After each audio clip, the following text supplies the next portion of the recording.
इर्द गिर्द की खाक भी हमारे लिए क्या है? अक्सर आज़म हज़रत सैयदना जलालुद्दीन नक्शबंद रहमतुल्लाह। इत्मीनान से सुनिए, बहुत ज्यादा नहीं। हज़रत जलालुद्दीन नक्शबंद रहमतुल्लाह आपके मुरीदीन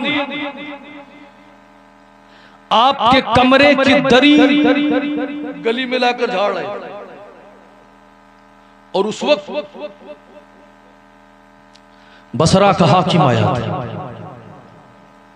जब उधर से गुजरने लगा तो कहा, ये क्यों गर्द उड़ रही है? कहा, मैं पूछ के आता हूं क्यों गर्द उड़ रही। वो गया करीब जाकर उससे पूछता है तो कहते हैं हजरत के मुरीद हैं, जो कमरे में दरी रखी हुई थी वो गर्द आलूद हो गई थी, उसे उठाकर बाहर झाड़, उसे उठाकर बाहर झाड़ है। हजरत रुक जाए, ऐसा ना हो गर्द आप पर पड़ जाए। तो वो समरकंद बुखारा का हाकिम था, उसने कहा रोको नहीं। करीब गया, कहा और जोर से झाड़ो। बोला और जोर से झाड़ो। वो झाड़ते रहे कहा थोड़ी देर मुझे यहाँ खड़ा रहने दो। वो खड़ा रहा, दरी झाड़ी जाती रही, दरी झाड़ी जाती रही, गर्द उड़ती रही, गर्द उड़ती रही। वो गर्द में नहा गया, कभी गर्द उसके जुब्बे पे पड़ा, उसके चेहरे पे पड़ा, उसकी दाढ़ी पे पड़ा। जब वो गर्द में नहा गया, कहा बस करो मेरा काम हो गया, माशाअल्लाह, बस करो मेरा काम हो गया।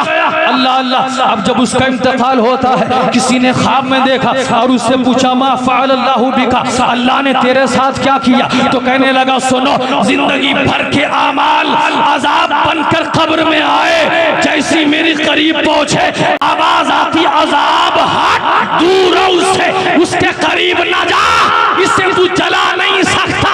क्यों? क्योंकि इसने मेरे यार के तलबे से लगे हुए गर्द से गुस्ल कर रखा।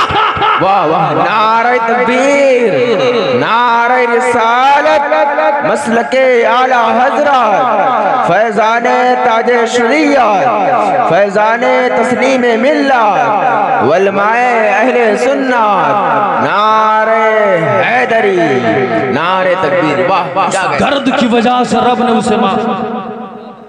तो इनकी मिट्टी में भी क्या है? शिफा है। बोलो मोहब्बत, बोलो बोलो मोहब्बत। अकीदत अगर है सच्ची तो इसका कोई शक नहीं कि इसका सिला यहाँ भी मिला वहां भी मिलेगा। बोलो इंशाअल्लाह। एक अब्दाल की अब्दाल वो अपनी मनसबे अब्दालियत से नीचे गिर गया। माशाअल्लाह, अभी आपने सुना, बड़ी प्यारी आवाज है, बड़ी बेहतरीन आवाज। आवाज करस से बोलते हैं कि बस आदमी जैसे सीढ़े अभी भी मदमस्त है क्या? बस मैं उठूंगा, हजरत तशरीफ लाएंगे। इंतजार दर्जाए अब्दालियत से नीचे आ गया। अब वो दर जाता हर दरवाजे पर, सबसे दुआ करवाता। हजरत दुआ फरमाते कि अल्लाह ताला मुझे फिर से वही मनसब अता फरमा, वही मनसब मुझे फिर से अता फरमा दे।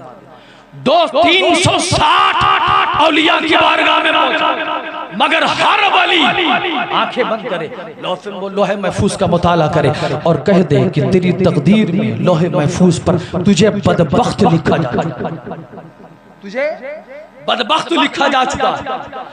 अल्लाह अल्लाह, किसी ने उसको गौसे आजम के दर का पता बस बोले, हुजूर गौसे आजम के दर का पता बताया, वहां चला जा। वो ऐसी बारगाह है कि जहां पर ये ओहदे मिलते भी हैं और छीने हुए ओहदे फिर से बहाल भी किए जाते हैं। अब हुजूर गौसे आजम की बारगाह में पहुंचा, हजरत कमरे में तशरीफ रखे हैं। अब ये अंदर दाखिल हुआ, सहन के अंदर जैसे दाखिल हुआ, अब ये सोच रहा है कि हजरत के सामने कैसे जाऊंगा, हजरत से आंख कैसे मिलाऊंगा, हजरत से बात कैसे करूंगा। अब ये सोचा, हजरत के जलाल का ख्याल आया, थर-थर टांगे कांपने लगी। सोचता है हजरत से कैसे गुफ्तगू करूंगा। ये सोच जमीन पर गिरा, जमीन पर गिरना था, मुंह के बल गिरा और उसके पेशानी पर गौसे आजम के दर की मिट्टी लगी। आवाज आती है, ऐ फला अब पलट जा, अब तुझे जाने की जरूरत नहीं है। क्यों? क्योंकि तेरे चेहरे पर मेरे महबूब के दर की खाक लग गई है। मैंने उस मिट्टी के सदक़े में तुझे माफ भी कर दिया है, तुझे मकाम। वाह वाह, नारे तकबीर, नारे रिसालत फैजान गौसे